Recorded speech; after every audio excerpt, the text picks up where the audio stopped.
nessa hora. Mais uma vez, me dá vitória. Feche os seus olhos e declare: me dá vitória. Se dá nesta hora, me dá vitória, Senhor. Nesta hora, me dá vitória. Nesta hora, me dá vitória.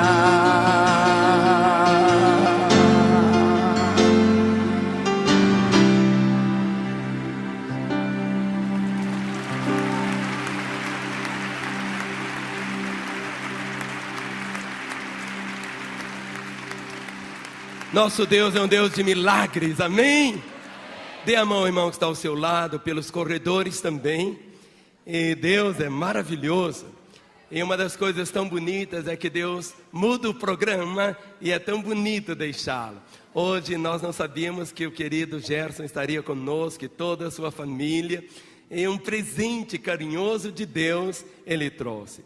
Mas ele trouxe um outro presente também. Venha cá, querido. Esse é o pastor Marcos Feliciano, que como um presente de Deus, ele estará ministrando aos nossos corações na noite de hoje. Amém? Aleluia! Vamos aplaudir o Senhor, Ele é digno.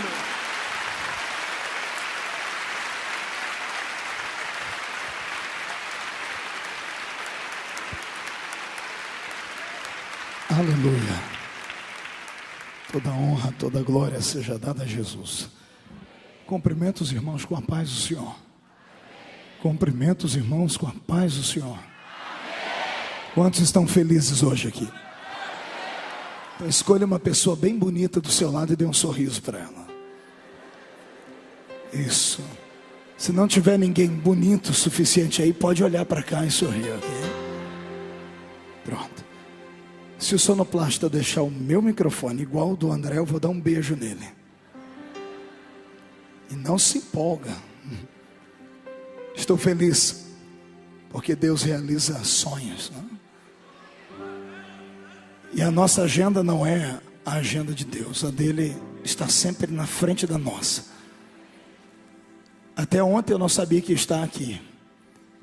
Eu estava dizendo ao André que estávamos pregando ontem em uma cidade próxima a Brasília. Era 1:45 da manhã quando eu soltei o microfone. Tínhamos umas 5.000 pessoas dentro de uma igreja. 1:45 da manhã, centenas de pessoas entregavam as suas vidas a Jesus e recebiam o batismo com o Espírito Santo na hora. Foi lindo, foi tremendo, tremendo. No processo, eu não dormi direito porque tinha que estar aqui ministrando no congresso dos Labaridas aqui do pastor Jerônimo.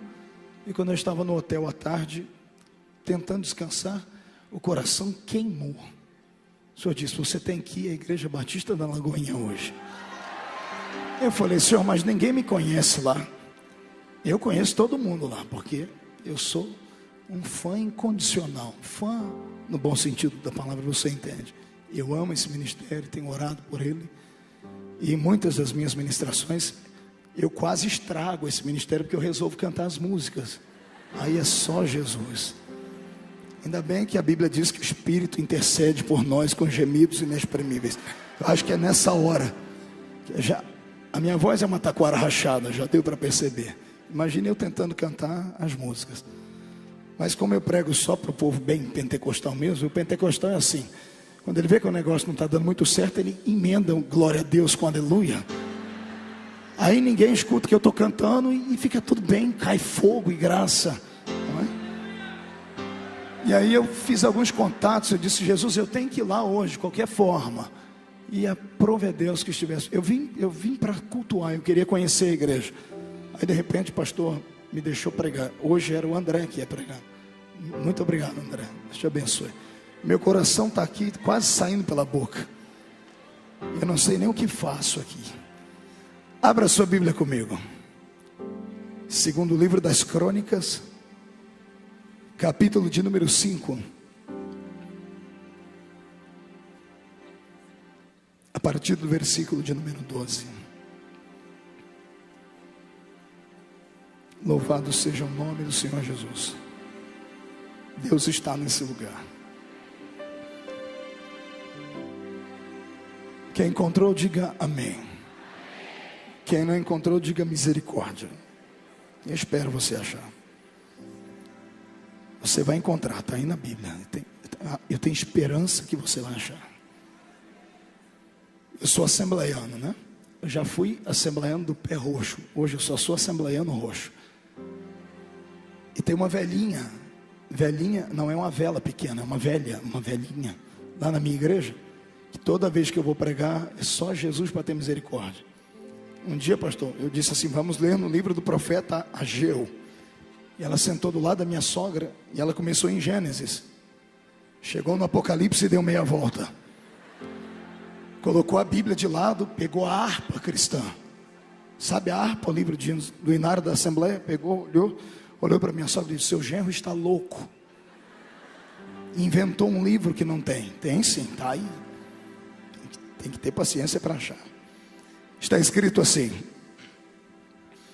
e quando todos os levitas que eram cantores, isto é, Asaf, Emã, Jedutum e os filhos e irmãos deles, vestidos de linho fino, estavam de pé para o oriente do altar, com símbolos, alaúdes e harpas, e com eles até 120 sacerdotes que tocavam as trombetas, e quando em uníssono, a um tempo, tocaram as trombetas e cantaram para se fazerem ouvir, para louvar ao Senhor e render-lhe graças. E quando levantaram eles a voz com trombetas, símbolos e outros instrumentos musicais para louvarem ao Senhor, porque Ele é bom e porque a sua misericórdia dura para sempre, então sucedeu que a casa, a saber a casa do Senhor, se encheu de uma nuvem, de maneira que os sacerdotes não podiam estar ali para ministrar, por causa da nuvem, porque a glória do Senhor encheu a casa de Deus. Feche a Bíblia, coloque no banco, coloque na cadeira, pegue na mão da pessoa mais perfumada do seu lado agora. Se o irmão estiver usando perfume do Avon, perdoa, irmão, nem tudo é perfeito. Agora aperte a mão do seu irmão com carinho até ele falar aleluia. Pentecostal que não faz barulho está com defeito de fabricação, meu irmão. Isso, feche seus olhos e vamos orar. Pai, eu te glorifico, te exalto porque sei em quem tenho crido. Tenho certeza que esta será uma noite especial. Eu sei que todas as noites neste tempo são noites especiais, mas a de hoje vai ter uma pitadinha de tempero do céu, diferente. Senhor, eu me coloco na sua presença como vaso, como instrumento para ser usado. Ninguém que entrou aqui dentro deve voltar para casa da mesma forma que veio. Devem voltar para casa saturados pela sua glória, envolvidos pelo manto da sua revelação. Antes que eu comece a ministrar a sua palavra, eu lhe faço 2 pedidos. O primeiro é que ao redor deste templo, num raio de 5 quilômetros, onde houver um demônio alojado, um espírito desencarnado preparando para roubar a bênção do seu povo, eu dou a esses espíritos 5 segundos para se mudarem de Belo Horizonte, porque se não sumirem serão queimados pelo poder da sua glória. O segundo pedido é um pedido de atrevimento, Senhor. Se ainda tenho crédito no céu contigo como pregoeiro da sua palavra, abre a porta do seu palácio sobre essa igreja agora e manda do céu para a terra uma comitiva de anjos. Quero anjos de fogo entrando dentro deste santuário, que eles comecem a esparramar brasas tiradas do seu altar, e onde houver alguém batizado com o Espírito Santo, renova eles, meu Senhor, nessa noite. Traz a sua vida para dentro deste lugar. Senhor, tu não precisas da minha ajuda, tu és onipotente. Então mostra a sua onipotência nesta noite, em nome de Jesus Cristo, seu amado Filho. Amém, amém e amém. Antes de se assentar, levante um dedo de profeta para cima comigo. Aponte o dedo para a pessoa que está do seu lado com respeito e diga para ele: é hoje. É hoje que o Senhor vai te dar um chacoalhão aqui dentro. Você não vai voltar para casa andando, vai voltar voando nas asas da revelação do Senhor.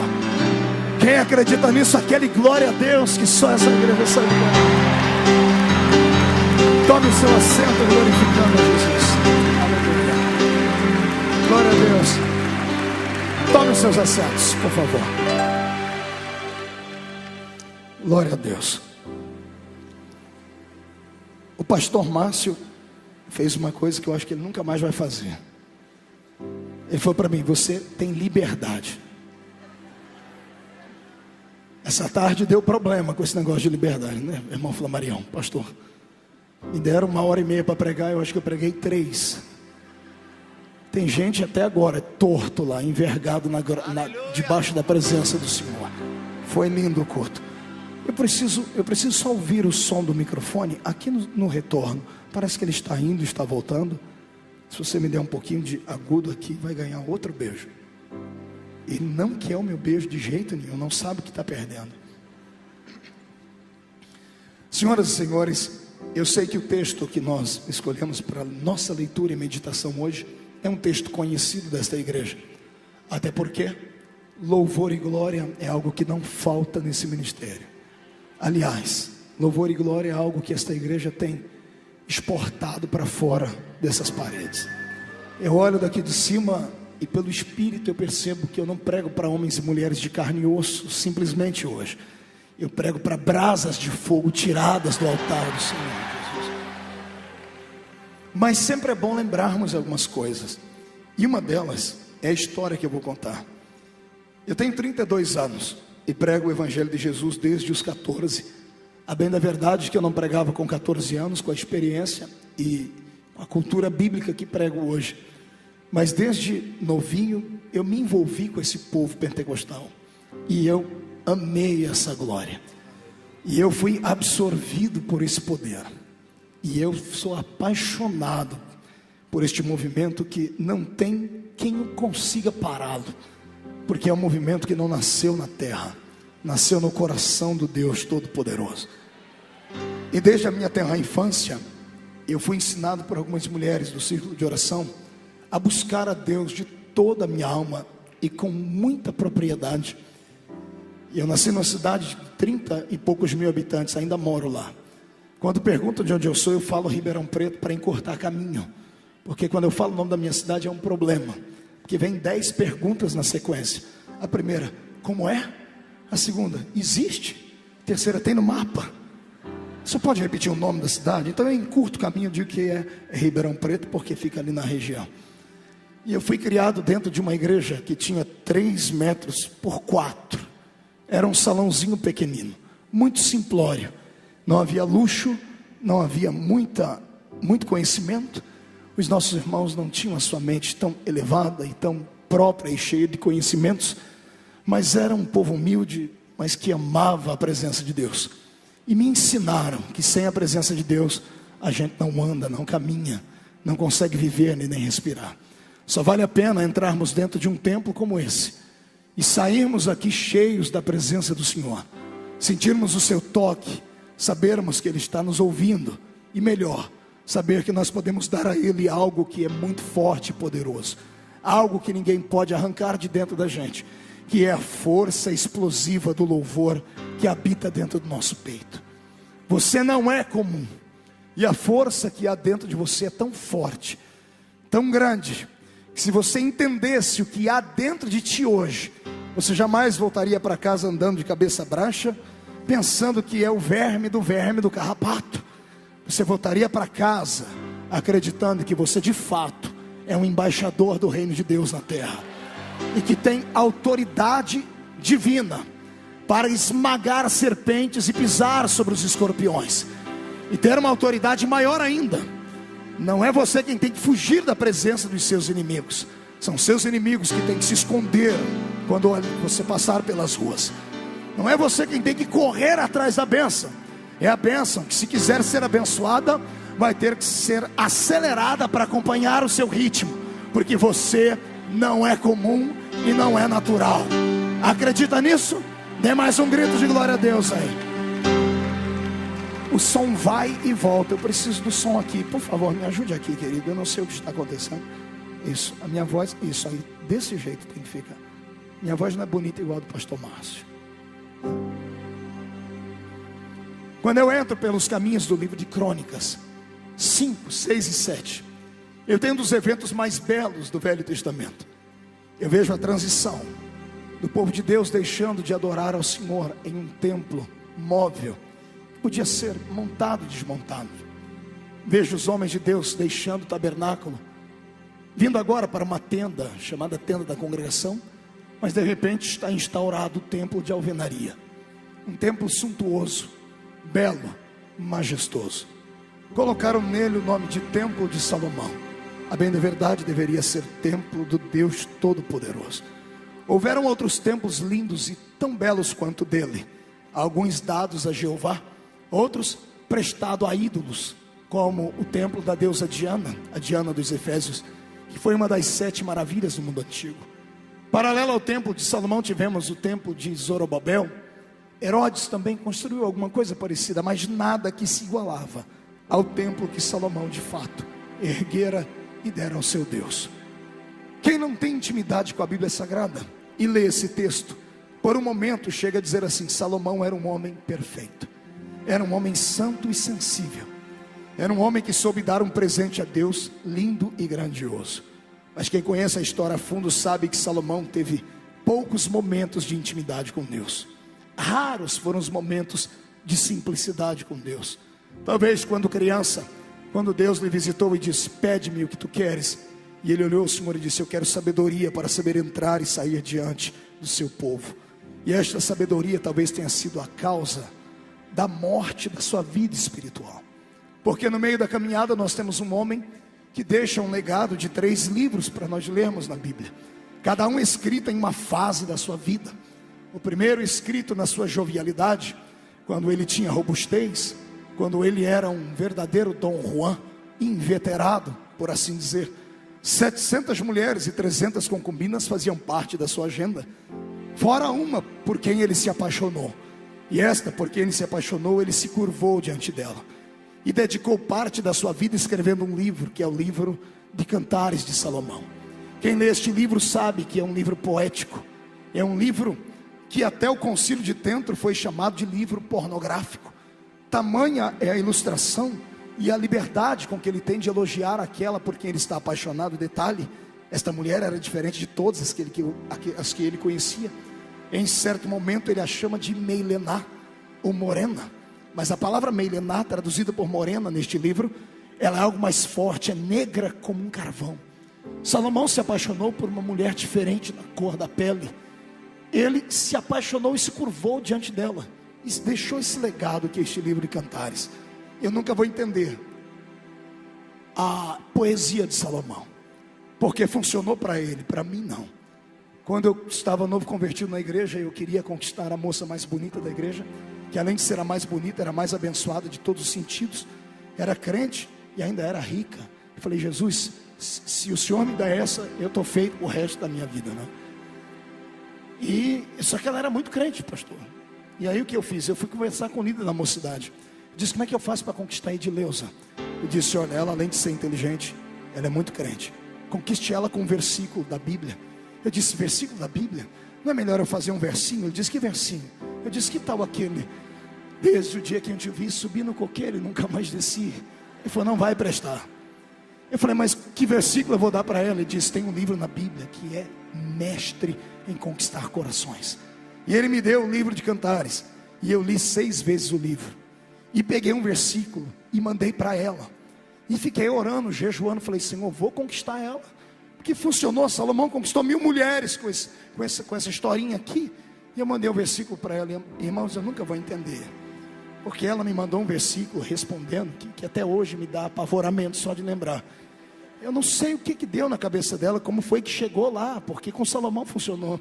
Eu mandei assim para ela: tu és mais bela do que as éguas de Faraó. Você ri porque não foi você que recebeu depois o versículo, resposta. Quando eu abri tremendo, estava escrito assim: o Senhor te repreenda, Satanás, para trás de mim. Ria da desgraça dos outros.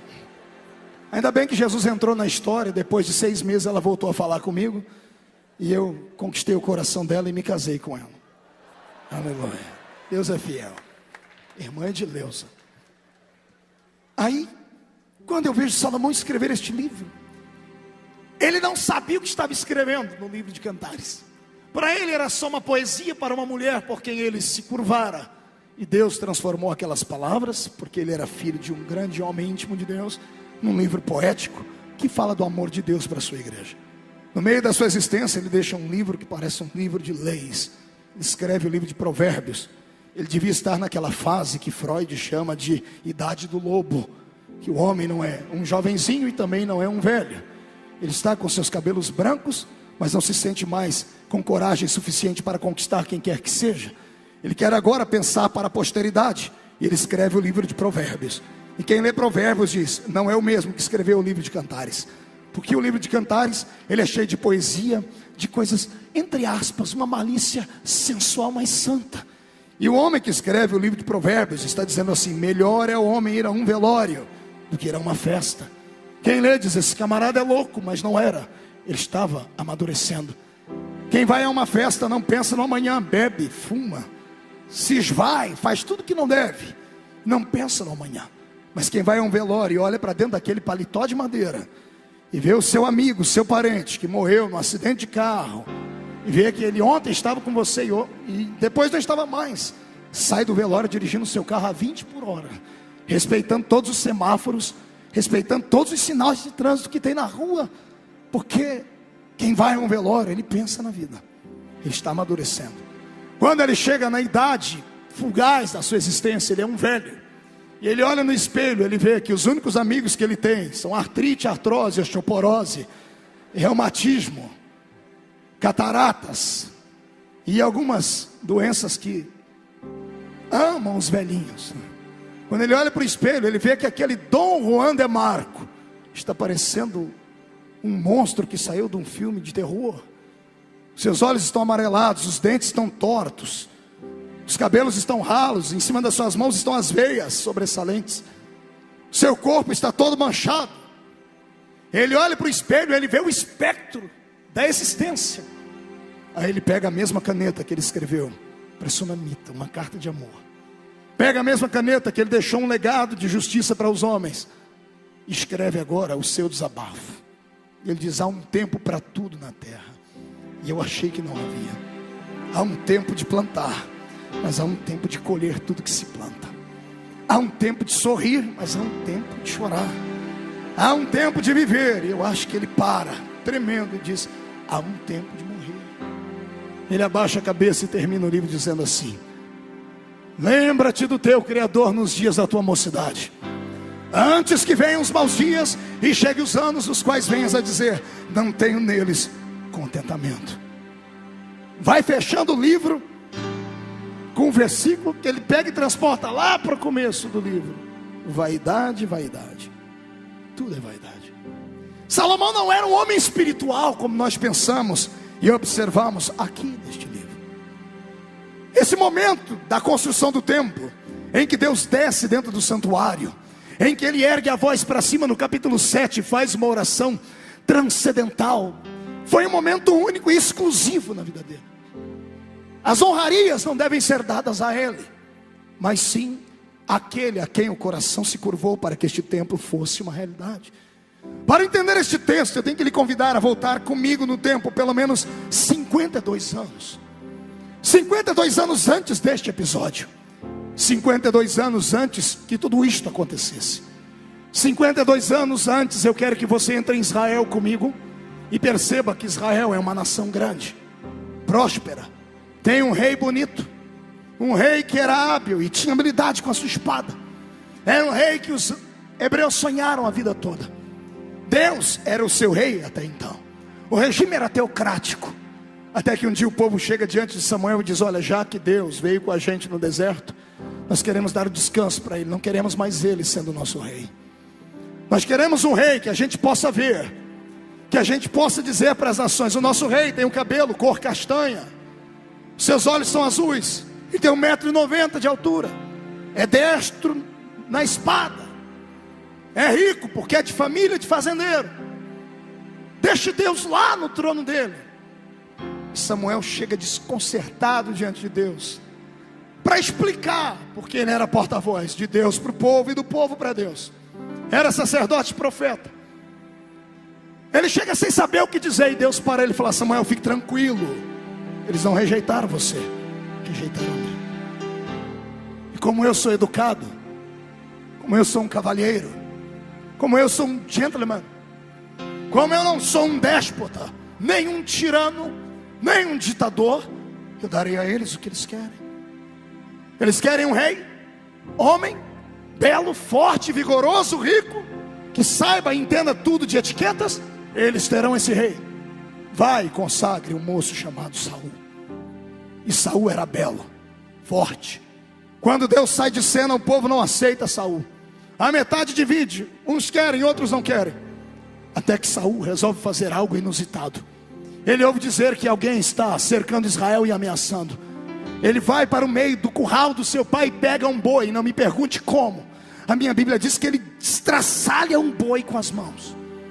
Ele arrebenta um boi em 12 pedaços e manda para cada tribo de Israel e diz: se amanhã, por estas horas, esses covardes judeus não estiverem aqui comigo para a batalha, eu entrarei nos seus arraiais e vou destruir tudo que eles têm. Funcionou. O povo diz: este é o rei, é corajoso. Ele partiu um boi com as mãos. No outro dia, 130 mil homens estavam ao lado dele para a batalha. Saul deixou um reino perfeito, um reino com casas, com latifúndios, um reino com um exército com mais de 100 mil homens. Saul, quando morreu, se jogou em cima da espada, depois de ter sido rejeitado por Deus, deixou um reino que qualquer um gostaria de ter condições de administrá-lo. Por quê, pastor? Porque era um reino perfeito. Tinha ouro, prata, história, lendas, riquezas emocionais,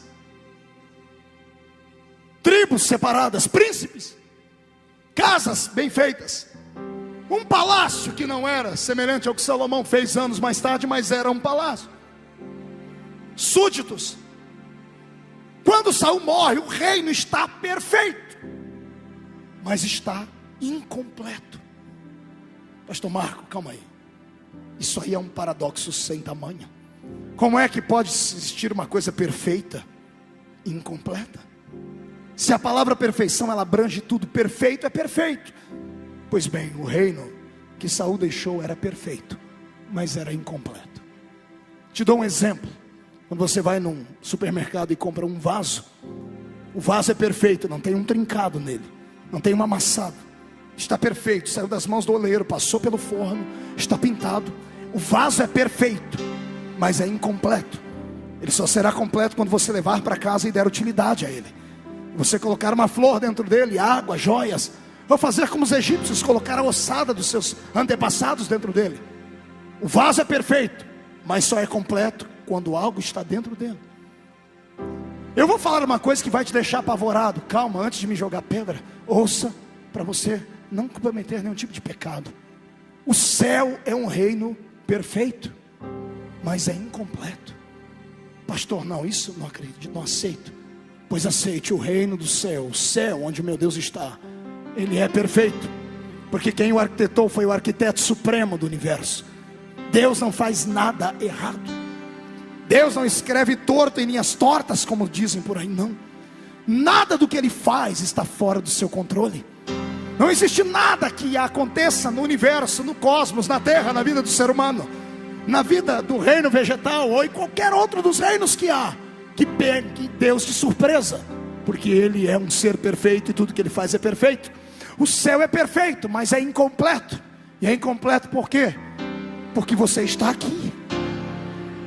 O céu só será completo quando eu e você atravessarmos aqueles portões, pegarmos a chave da nossa casa e morarmos lá dentro. Quem acredita nisso aí, glorifica o Senhor. Meu som some toda hora.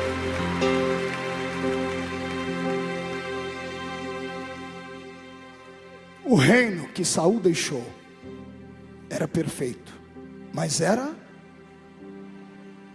Não entendi, era perfeito, mas era... Olhe para o seu irmão e diga para ele: está preparado? Então levante a mão direita para cima, passe nas costas dele a sua mão com carinho. Diga para ele: vai arder um pouco, mas depois vem um unguento para sarar, tá bom? Olhe para cá. Quando Davi herda o trono, quando ele substitui Saul, porque Saul não tinha mais descendentes, morreu Saul, morreu Jonatas, o neto de Saul fica aleijado. Davi já havia sido consagrado pelo Senhor anos antes. Davi agora é aclamado rei, e de repente aparece um rei diferente em Israel. Não era um rei como os homens queriam apenas, era um rei que tinha coisas que agradavam a Deus também. De repente aparece um rei que agradava os homens e agradava Deus. Agradavam os homens porque os homens queriam alguém que fosse diferente, belo e que soubesse usar espada. Deus queria alguém que fosse belo por dentro e soubesse usar uma outra arma, uma arma que não pode ser vista, uma arma que está guardada dentro do ser humano. E Davi tinha essas duas qualidades. Davi era destro na espada, e não me pergunte como, porque a Bíblia diz que o passado dele foi cuidando de ovelhas. Mas a primeira vez que mostra ele pegando uma espada, ele consegue dar com um só golpe na jugular do pescoço de um gigante e arrancar com precisão cirúrgica a cabeça dele. Então ele era destro na guerra. E os homens queriam alguém de coragem que usasse espada. Davi sabia usar espada. Mas Deus queria alguém que, além de saber usar espada, soubesse usar a força do seu coração, soubesse usar a força da sua emoção, soubesse usar a força da poesia. Davi foi um homem segundo o coração de Deus por causa disso, porque ele era guerreiro, mas era poeta. Ele sabia arrancar a cabeça de gigantes, mas quando lavava suas mãos, ele ia para um canto, ou debaixo de uma árvore, ou dentro do seu quarto, pegava um instrumento que ele mesmo havia feito, dedilhava, fechava os olhos e dizia: o Senhor é meu pastor, e nada me faltará. Deitar-me faz em verdes pastos, e guia-me mansamente às águas tranquilas. Isso não tocava os homens, mas mexia com o coração de Deus. Os homens queriam um guerreiro, Deus queria um homem sensível, e Deus encontrou isso em Davi. Eu abro um parêntese para começar a dizer aqui a essa igreja, em nome de Jesus, que a qualidade de cristãos que o meu Deus procura neste século é esta: gente que saiba usar a espada, mas que saiba usar a força da sua intimidade com Deus. Gente que saiba usar a espada para degolar a cabeça de Dagon quando ele está de pé diante da arca, mas que saiba abrir a boca e gritar diante de uma muralha para que ela caia no chão. Deus está procurando alguém que não tenha medo de enfrentar os demônios que aparecem por aí no nosso caminho. Gente que não seja crente de meia tigela, que aqui dentro adora Deus, mas quando passa perto de um terreiro de macumba, faz até o sinal da cruz. Não, Deus está procurando alguém que tenha coragem para olhar para os demônios e dizer assim: vocês têm poder, mas o que está em mim tem todo o poder e toda a autoridade.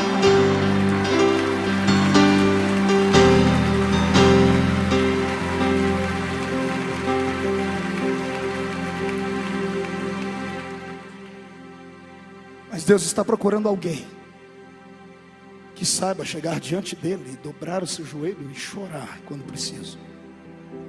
Deus está cansado de olhar para uma geração como a nossa, que é arrogante, uma geração que se estriba em cima das condições que o Senhor tem nos dado, da riqueza, da beleza, da fama, das coisas que herdamos dos nossos velhos pais que plantaram a semente do Evangelho, que não tiveram as mesmas regalias que nós temos,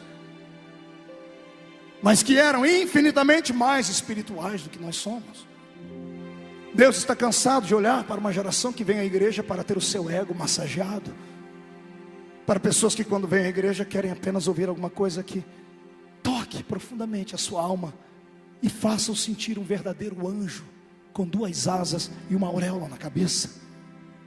Deus está procurando gente que tenha coragem de ouvir verdades, uma geração que queira entrar na presença dele e perceber que o reino que herdamos é perfeito, mas é incompleto como era o reino de Davi. Só Davi para perceber isso. Quando ele herda o trono, ele tinha tudo para ser um déspota, tinha tudo para ser truculento, arrogante, engordar a sua barriga de tanto comer de tudo que havia de bom. Poderia ele escrever, como seu filho escreveu depois: o que os meus olhos desejaram, eu não lhes neguei nada. Poderia ele ser mais um Hammurabi da vida. Mas não. Quando ele herda o trono, ele faz uma visita entre as tribos de Israel. Ele visita o reino e ele descobre que o reino era perfeito, porque tinha estrutura, mas era incompleto, porque o alicerce do povo hebreu não é homem. O alicerce da nação hebraica não é Abraão. O alicerce da nação hebraica é um sentimento de sonhos que nasceram no coração de Deus. Deus entrou na terra, na Mesopotâmia, em Ur dos Caldeus, na mãe de todo o paganismo, na mãe de toda a idolatria, em busca de um homem diferente. E ele encontrou o jovem Abraão, que olhava para as imagens e dizia: eu não quero imagens, eu quero alguém que seja maior do que elas. Eu quero alguém que sustente essas estrelas do céu, que faça o sol brilhar sem me queimar, sem me torrar, que traz a chuva no tempo certo.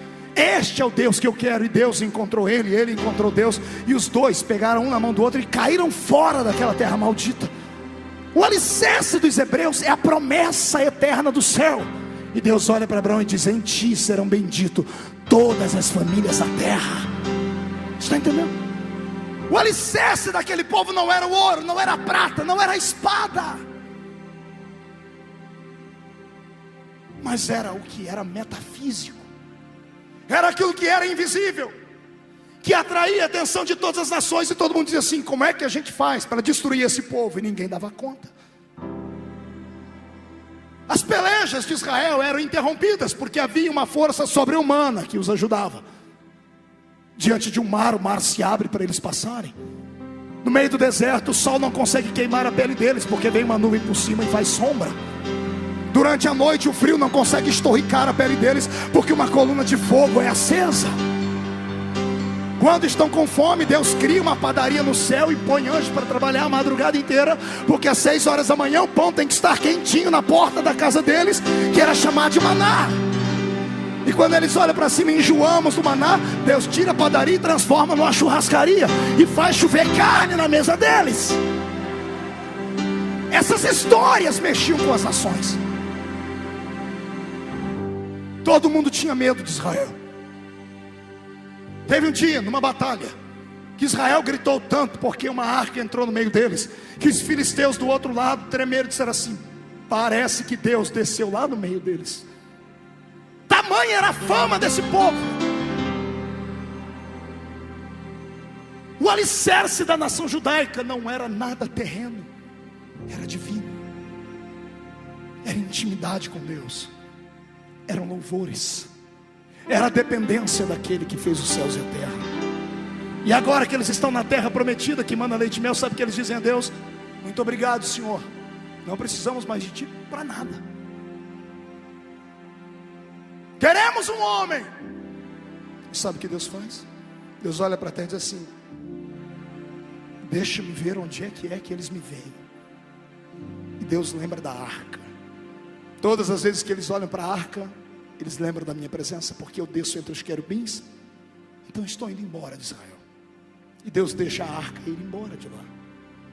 Ninguém tinha coragem, tinha poder para tocar naquela arca. Por que os filisteus levaram ela e não aconteceram nada no meio do caminho? Eles não levaram, foi Deus que se deixou levar. Deus disse: vocês não me querem? Tudo bem, eu vou embora. Fiquem com o rei humano que vocês quiseram. Saul elevou o reino a um reino humano, mas o reino humano não trouxe vida. Aí o rei que foi consagrado por Deus vai consultar feiticeiros, vai falar com necromantes, vai buscar no ocultismo, e morre. E vem Davi.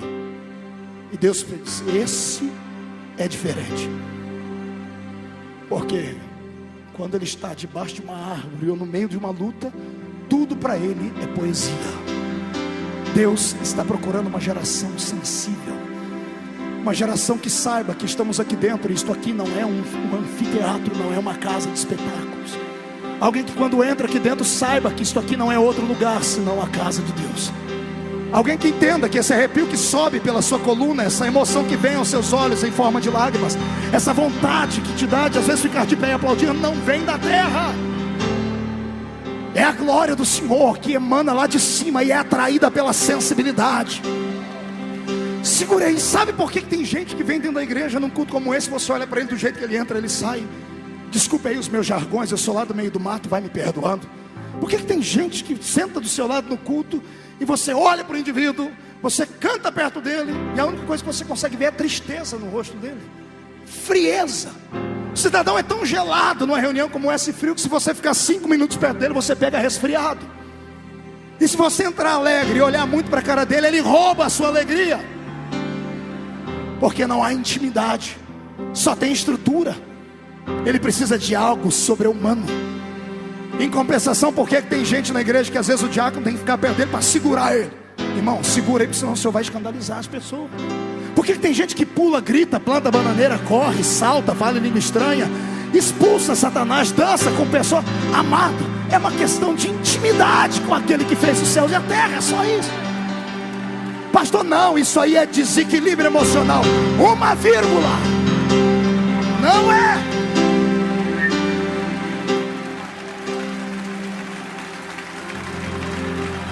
Eu sei que alguns garotos acima de 70 anos estão me olhando, estão dizendo: ei, de onde é que você veio?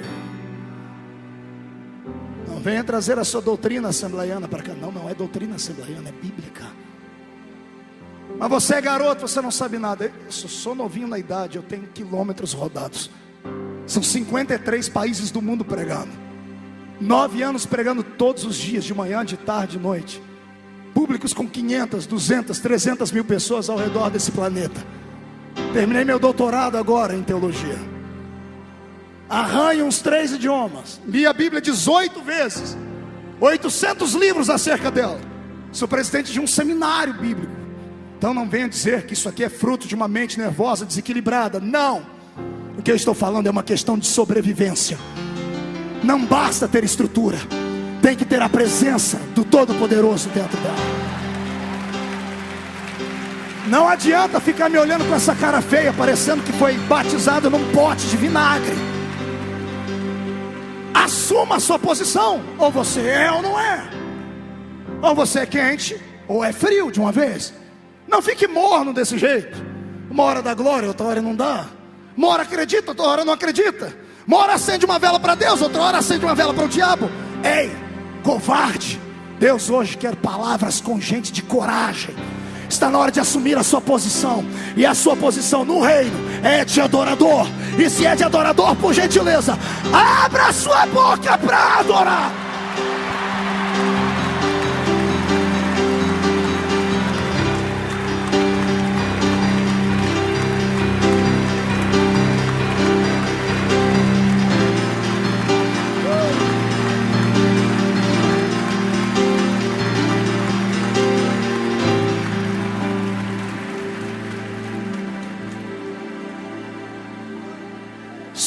Davi, que depois de passar um pregão por Israel, viu que a nação era perfeita. Diga, era perfeita. Diga para o seu irmão, parecido com você. Eu olho daqui de cima e eu fico até com vergonha, usando o terninho lá da Pernambucana.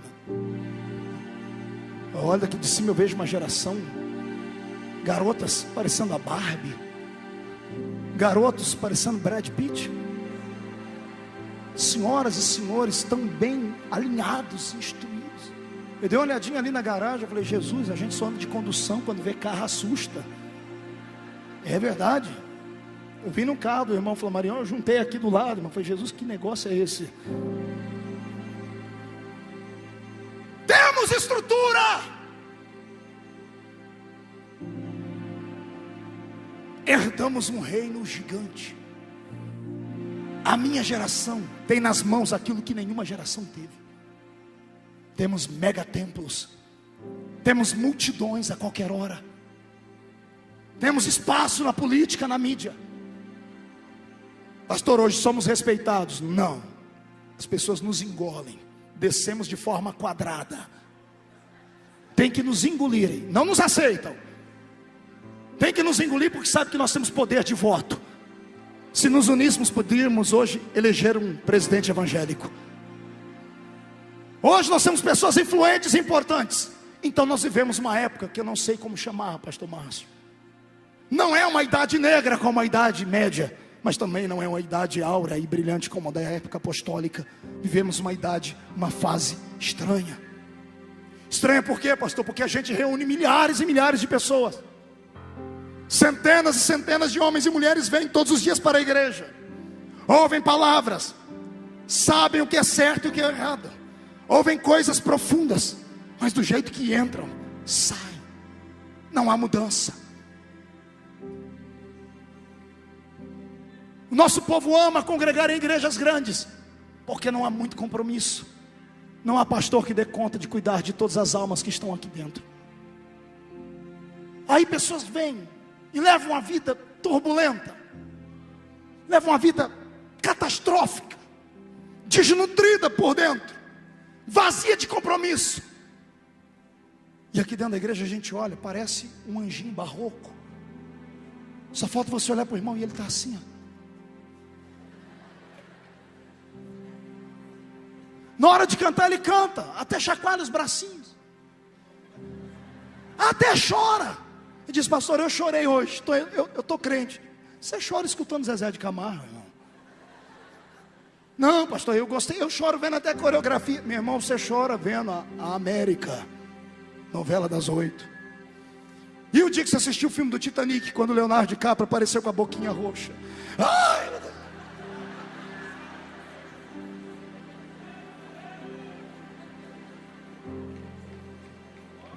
Lágrimas de crocodilo. Temos estrutura, mas não temos mais a presença de Deus. Não como era. Desapareceu do nosso meio, igual o som aconteceu aqui agora, sumiu tudo. Há um Deus no céu hoje olhando para você. Eu acho que é o microfone, pilha, alguma coisa me deu, não é nada não. Sou eu mesmo, é eu que sou ruim mesmo aqui, minha voz mesmo.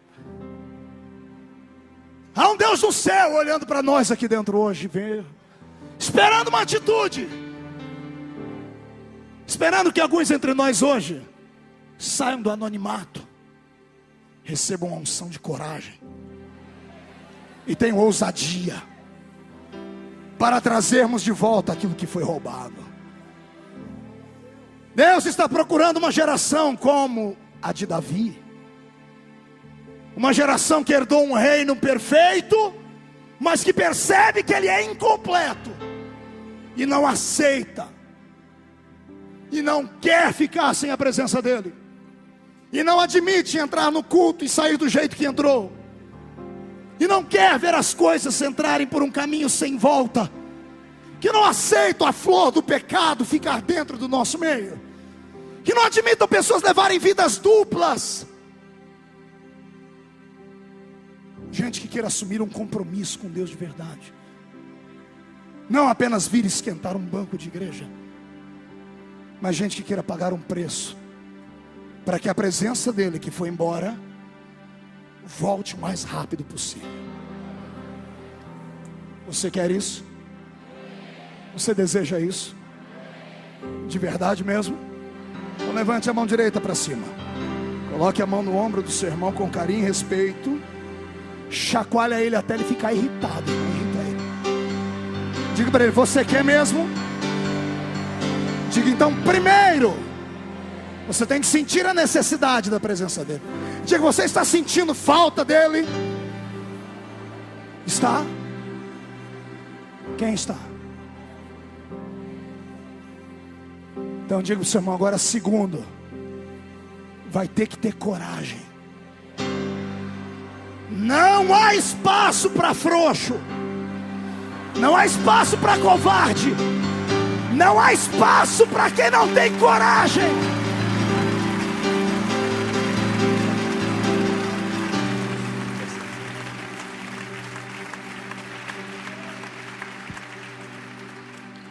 Aleluia.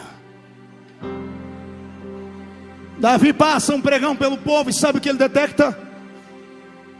a falta da arca, a falta de um utensílio que para Israel era sagrado, a falta de um objeto sacro que fora levado embora anos antes e ninguém se deu conta da falta dela. Deus foi junto com ela. E Davi olhou para o seu reino e disse: eu não administro esse reino sem que o Rei dos Reis esteja do meu lado. E eu preciso da presença dele aqui comigo. Deus quer hoje que você sinta isso. Vai haver uma mudança dentro da sua casa hoje. Vai haver uma mudança dentro da sua empresa hoje. Vai haver uma mudança na sua história. Um capítulo novo será escrito a partir de hoje. Os demônios que faziam festa na rua da sua casa hoje à noite estarão lá te esperando, não para brigar, malinha arrumada num canto, dedinho pedindo carona para sair de lá, porque você vai voltar com a glória do Senhor para casa.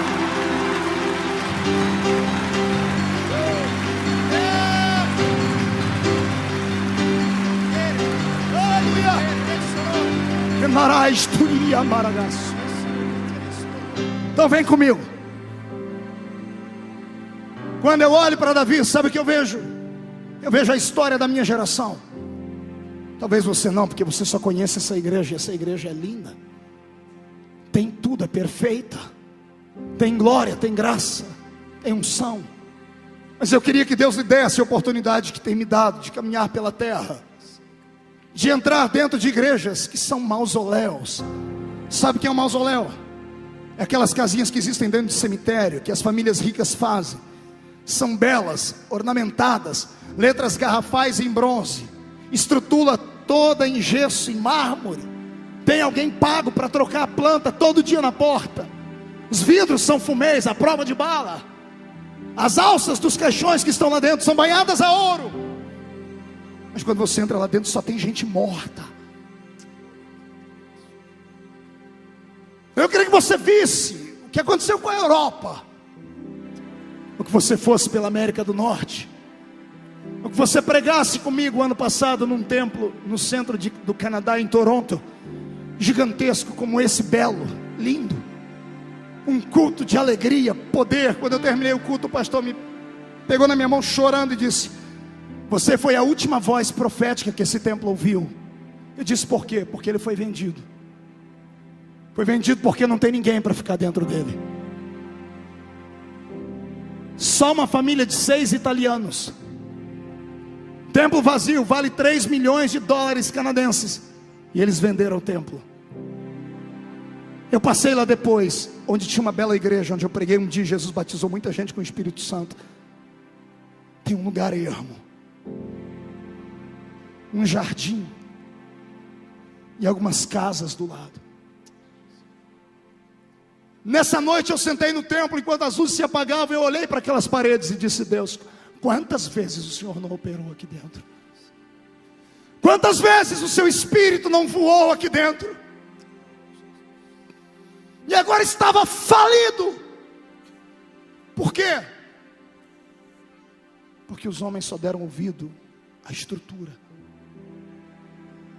à organização. A igreja não é só uma organização, ela é um organismo. A organização é bela, tem que ser cuidada, mas o organismo tem que ser cuidado mais do que a organização. A organização chama-se Assembleia de Deus, Igreja Batista da Lagoinha, Universal, Deus é Amor. A organização vai bem, obrigado. Temos templos, contas em bancos, temos estrutura, temos dinheiro, temos departamentos, temos convenções. Mas o organismo chama-se Pedro, Maria, João, Tiago. A organização está bela. Quando ela não está bela, é só passar uma tinta, é só trocar o piso. E o organismo está morto, está vazio. Por que é que você acha que essas pessoas que estão do seu lado e não adoram Jesus como você ficam perdidas num culto quando o mover de Deus vem? Tem pessoas que até gostariam de gritar e adorar e saltar como a gente, mas não conseguem, porque o seu homem interior está morto. Só a estrutura está viva. Pois Deus hoje mandou dizer que vai levantar uma geração profética. Não será comum o que Deus vai fazer na sua vida. Deus vai te dar uma autoridade hoje tão grande, que você, sendo pequenino do meu tamanho, vai ficar gigante diante de todos. A partir de hoje você não vai aceitar mais um reino que só tem estrutura, vazio da presença de Deus. Nós vamos levantar um exército, vamos lá no arraial do inimigo e vamos tomar de volta o que é nosso. Quem tem coragem, adore a Ele.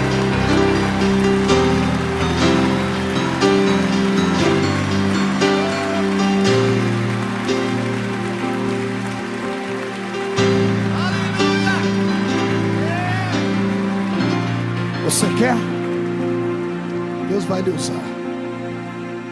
Deus vai lhe usar. Feche seus olhos. Esse não deu para segurar, né? Vai,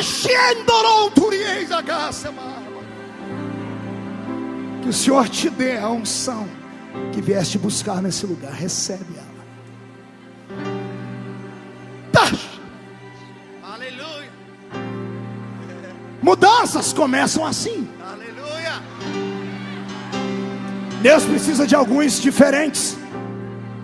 Deus precisava de um rei diferente.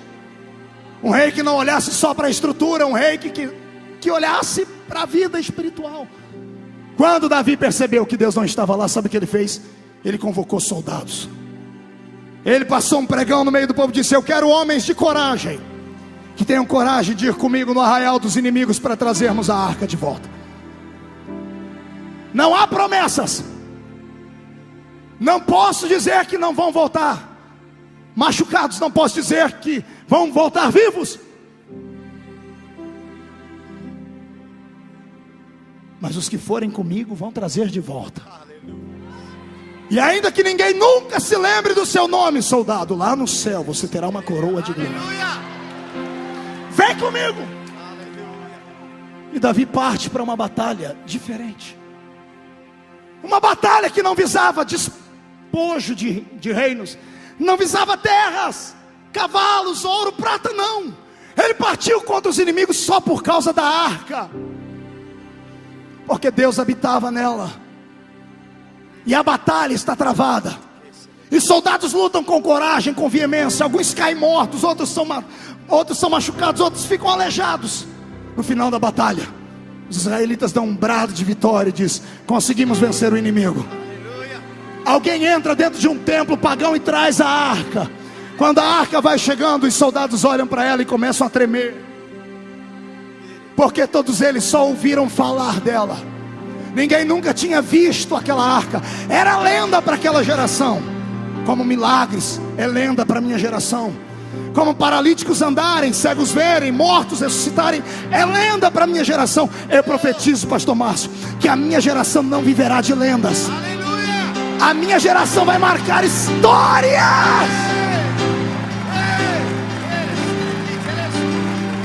Tem coragem?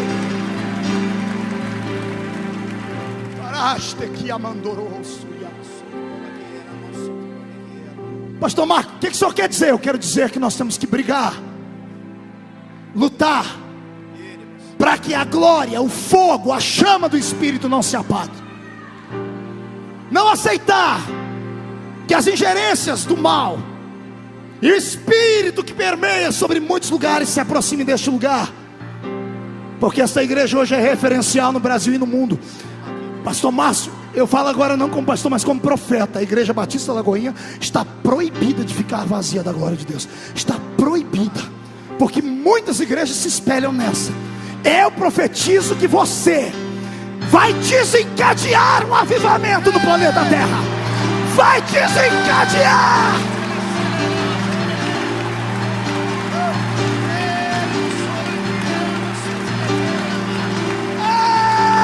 Vai.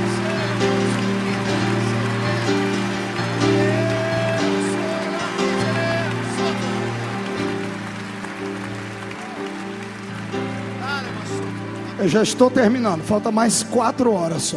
Aleluia. Sente aqui.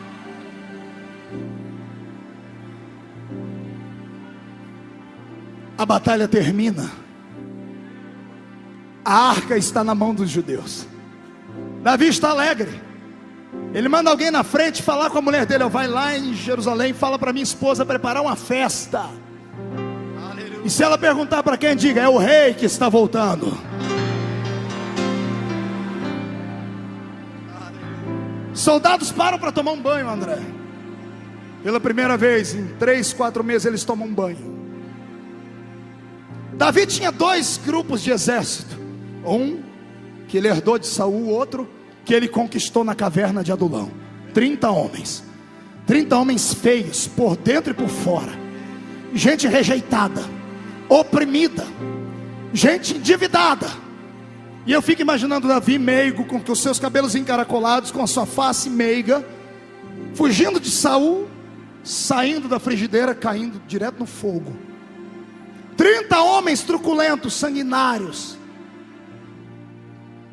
Davi está entre eles, eles estão olhando para ele de forma maldosa. E eu perguntei: Deus, como é que Davi conquistou esses homens? O Senhor disse: com aquele instrumento que ele tinha. Eu disse: a espada? O Senhor: não, a harpa. Porque para amansar uma fera, só o som da música. Aqueles homens feios e truculentos se curvam quando vê Davi pegar a harpa e dedilhar e dizer assim: não temo espanto noturno, nem seta que voe de dia, nem peste que assole ao meio-dia. Se vierem os inimigos, 1000 cairão ao meu lado, 10.000 à minha direita, não serei atingido.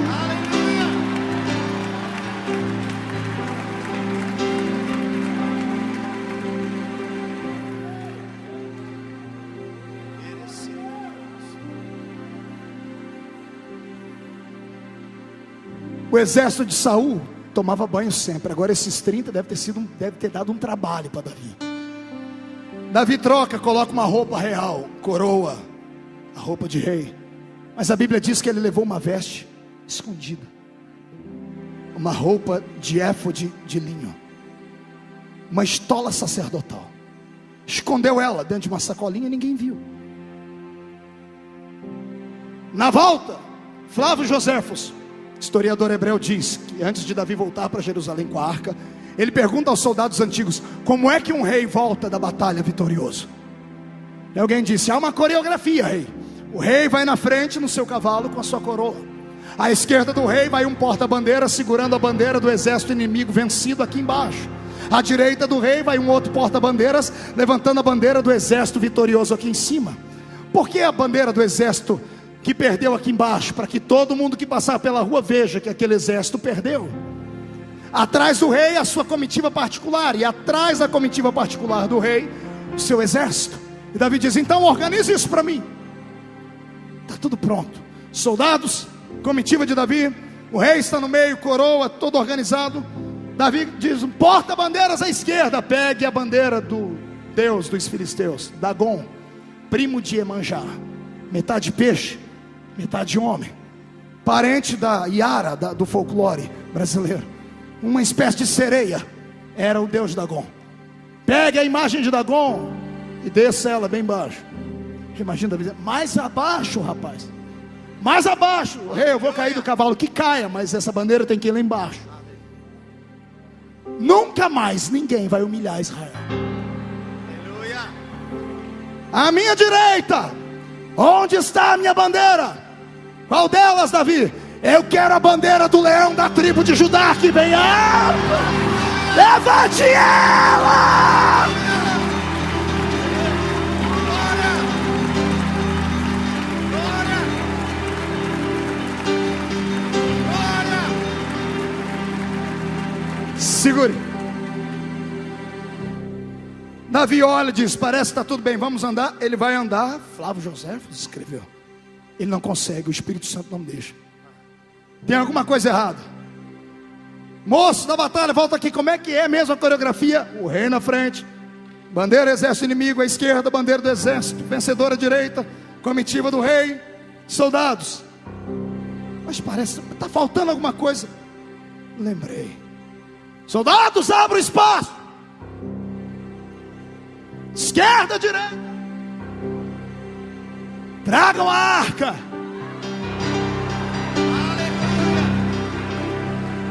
Agora vem a parte mais linda. Vem uma carruagem puxada por 2 bois. E boi não corre, boi não anda rápido, boi vem no trote dele. O boi vai andando e em cima vai a arca. O sol batendo na arca e as asas dos querubins brilhando. Os jovens soldados em cima do cavalo olhando para a arca e um comentando com o outro. Meu avô me falou a história dela. Meu avô me disse que Deus, quando desce no meio daquelas asas. O outro diz, o meu tataravô me disse que quando tínhamos essa arca nunca perdemos uma batalha. Outro lá na frente diz assim, o meu avô ouviu do avô dele que quando esta arca estava no nosso meio, Deus visitava a gente sempre. Eles conheciam lendas, histórias, e agora estavam vendo.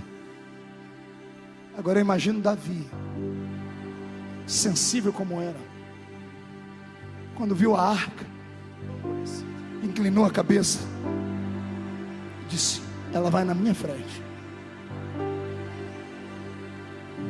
Davi, pois não, capitão. Rei, nós vamos demorar 3 meses para chegar em casa. Por quê? Porque boi não corre, rei. Imagina Davi olhando para trás e dizendo, meu amigo, nós ficamos anos sem a presença dele.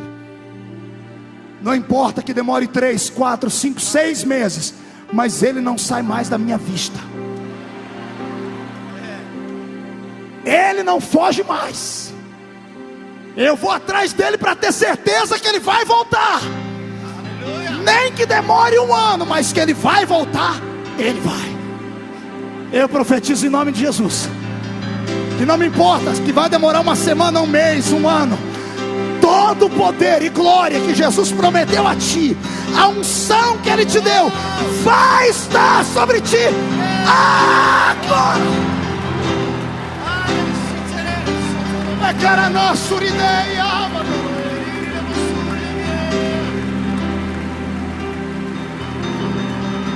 Pastor, tô chegando, já estou chegando.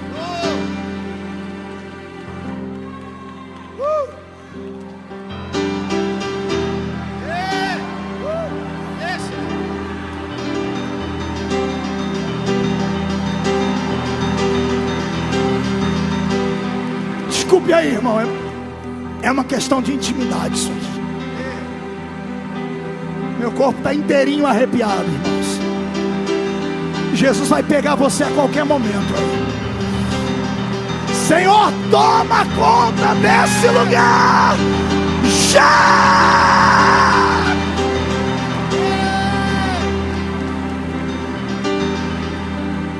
Vem comigo. Quando Davi se aproxima de Jerusalém, o atalaia está em cima das muralhas, olha pela luneta.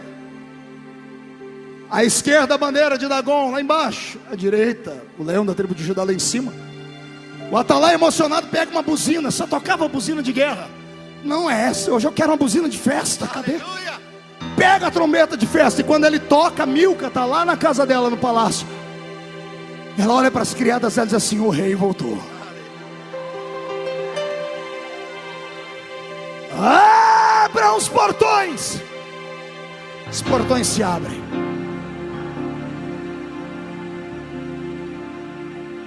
Um banquete no centro da cidade. Um palanque, porque todo mundo esperava um discurso político. Era assim que todo rei fazia. Levitas estão num canto com seus instrumentos. Crianças prontas para fazer uma coreografia. Jovens donzelas, algumas senhoras, estão com seus lenços brancos para receber os seus soldados. Quando a arca atravessa o portão e entra, o povo nem dá bola para aquela carruagem de bois. Eles nem sabiam o que era aquilo. Começam a gritar quando vem o rei. Começam a cantar quando vê os seus maridos e os seus filhos voltando da guerra. Joséfos diz que Davi para no meio e olha ao redor e vê pessoas emocionadas, mas não pelo motivo verdadeiro,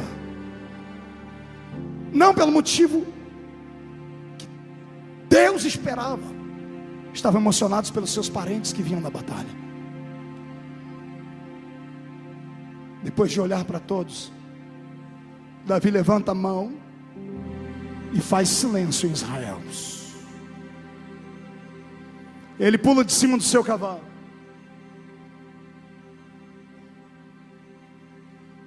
A história diz que ele olha para as mulheres, para as crianças. Ele fica feliz. Mas a história diz que ele olha para os velhos, para os anciãos. E os anciãos, sabe o que fazem, pastor Flamarion? Começam a dobrar o joelho.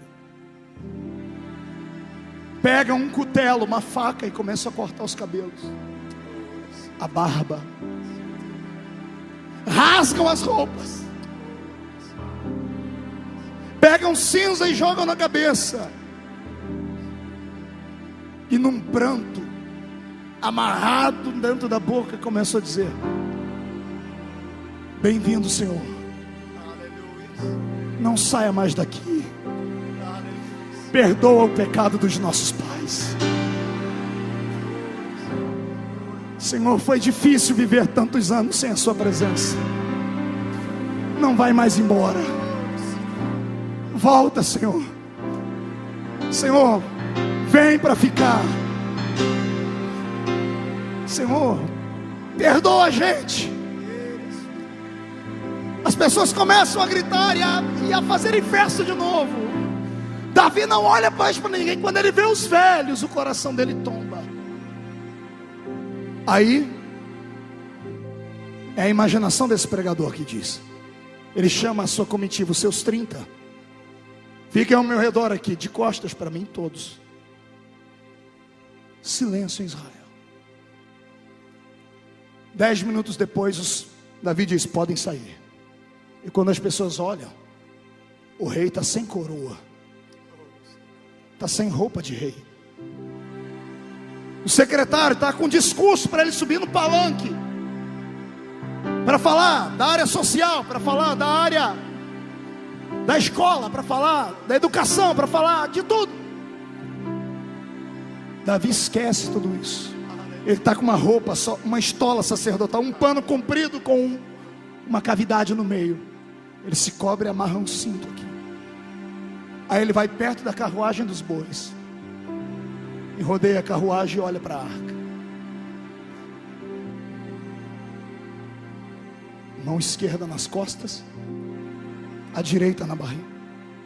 Ele inclina e ninguém está entendendo nada. A mulher dele está quase tendo um treco em cima da janela. Está acontecendo, a festa estava perfeita, tudo organizado. O que deu no meu marido? Ficou louco. Os príncipes de Israel estão dizendo: o que deu nele? Isso não é atitude de rei. Davi não responde nada a ninguém, porque o coração dele sabia que ele era só um rei, mas aquela arca representava o rei dos reis. Sabe o que ele faz? Ele começa a bailar ao redor da arca.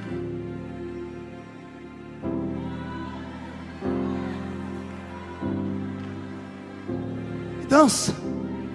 E acontece lá a mesma coisa que está acontecendo aqui. Umas pessoas escandalizadas, umas pessoas murmurando, dizendo: esse camarada é louco. Mas alguns dão glória e amam. E Davi não está importando com quem está apoiando, com quem não está. Ele não está dançando para eles, ele está dançando para Deus.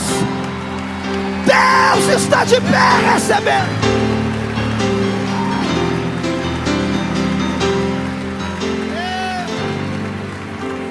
E ele baila. A tradição diz que os soldados recuaram com vergonha do rei. A comitiva de Davi, os 30 bestas, feras, olham para o outro e dizem: não podemos deixar o rei sozinho. Saltam do cavalo, tiram as roupas de batalha, espada de lado, pegam na mão do rei e começam a dançar ao redor da arca. Ciranda, cirandinha ao redor da arca. E ninguém tem nada a ver com isso. Quem tem estrutura não entende, mas quem tem a vida aqui dentro sabe o que significa.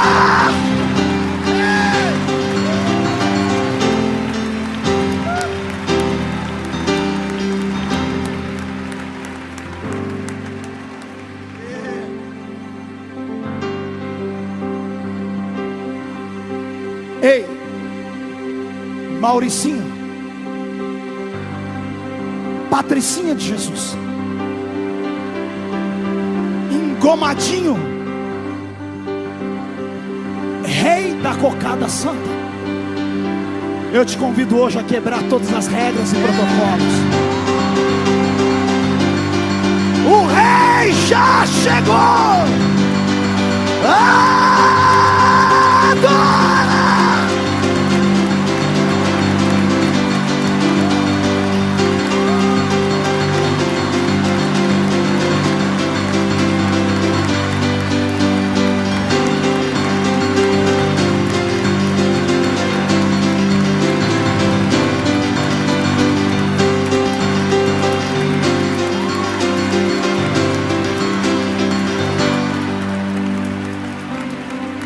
Mais um pouquinho, já estou acabando. Criança que nunca comeu mel, quando come se lambuza, pastor. Segura aí. Até o André se empolgou aqui atrás, né? Segura aí. Olhe para cá. Quando Davi dança, a tradição dos hebreus diz que algo inusitado acontece. Um dos levitas, agora eu quero falar aqui para os cantores, um dos meninos levitas que está lá no grupo de levitas, quando vê o rei dançar, ele fica pasmo, coração acelera. Ele diz para os seus amigos: eu quero ir lá, quero dançar com o rei. Alguém disse: se você chegar perto do rei, um soldado arranca a sua cabeça. Ninguém toca no rei, mas eu quero. Ele não é um rei comum, ele vai entender. Larga a mão, você é doida, rapaz, eu vou, estou indo. Tentam segurar ele, ele se esquiva de um, esquiva de outro, me solta, eu vou. Última, me solta, eu vou. E ele corre. E ele chega perto de Davi antes que os soldados cheguem. E quando ele para Davi olha: o que você quer? Eu quero dançar com o senhor. Dá a mão aqui, garoto, vamos lá.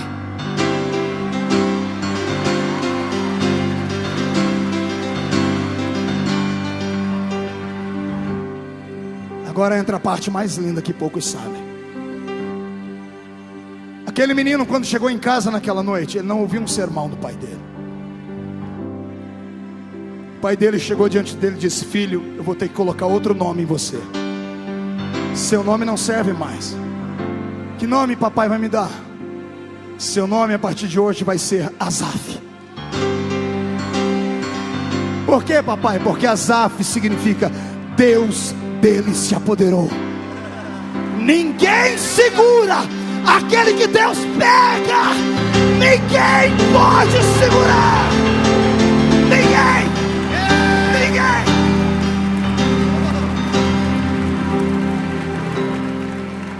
Sabe o que eu estou vendo aqui? Uma geração de Asafs. Aleluia!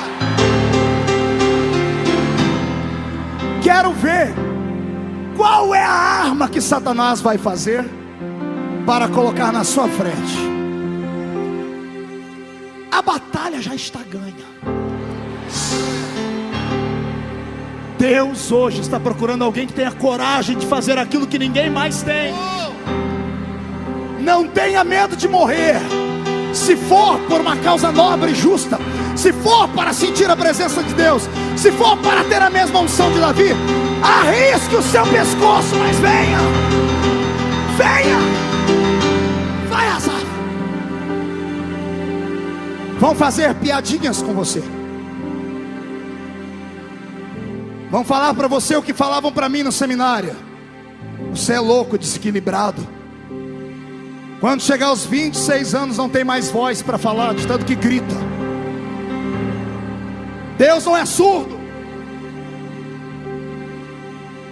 E hoje aqueles mesmos que me apunhalavam e falavam essas coisas Fico mandando e-mails e cartinha. Me ajuda, faz uma agendinha para mim.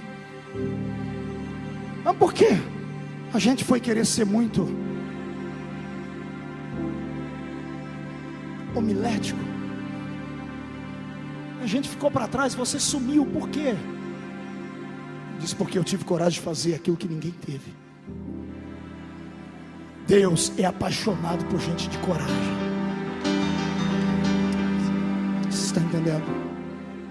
Pastor, mas e se não der certo?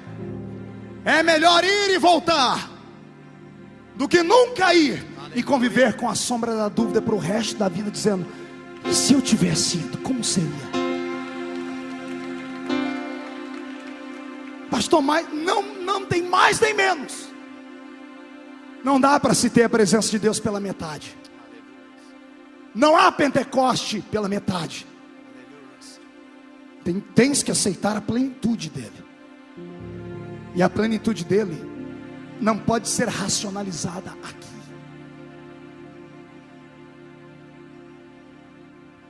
Um dia mandaram um e-mail para mim, um reitor de uma universidade do Brasil.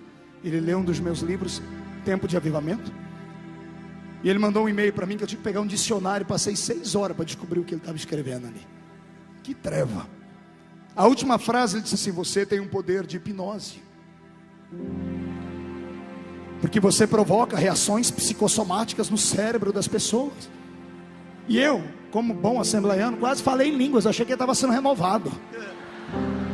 Reações psicossomáticas. Falou 3 vezes, está batizado com o Espírito Santo. Quando eu li e descobri o que o infeliz escreveu, eu mandei um outro e-mail para ele. Falei para ele: você precisa conhecer o que eu conheço. Não é reação psicossomática, não é emocionalismo barato, é questão de sobrevivência. Você não é só esse homem que está por fora, há um homem interior aqui dentro. O alimento desse homem que está por fora é carne, churrasco, fibras, refrigerante, picanha. Ai, Jesus, usa o pastor Márcio hoje, Pai. Esse é o alimento dessa estrutura física. Por isso que você é bonito. Olha do seu lado, você vai ver. Irmão, eu já vi gente bonita, mas igual aqui não. Quanta gente bonita. Só que eu queria saber se quando Deus olha para dentro de você, o seu homem interior é bonito como esse que está por fora. Alguns por dentro estão raquíticos, sem vida, porque só cuidam da carcaça. 85 minutos na frente do espelho antes de vir para a igreja. Joga o cabelo para um lado, não dá certo. Joga para o outro, não dá certo. Passa aquele trem para endurecer. Mas chama. Eu não preciso, que o meu já é duro, graças a Deus. A irmã se ajeita tanto, mas tanto. Ela faz uma correção facial com tanta perfeição que chega na igreja e não pode nem rir. Se rir, trinca. Pastor, eu não vou me envolver nisso, porque eu vou começar a chorar, vai desmanchar. Irmã, compra uma maquiagem que dura 24 horas pelo menos. É possível ser bonita, ser feminina. É possível ser uma pessoa inteligente, equilibrada, intelectual e ser cheia do Espírito Santo.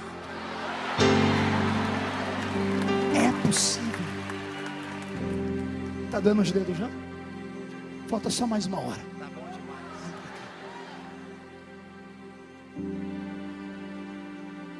Deus está procurando os Davis dele aqui. Onde estão? E os Asafs? Deus está querendo se apoderar de alguém aqui hoje. É você. Você escapa de um raio, mas não escapa do olhar de Deus. Aleluia.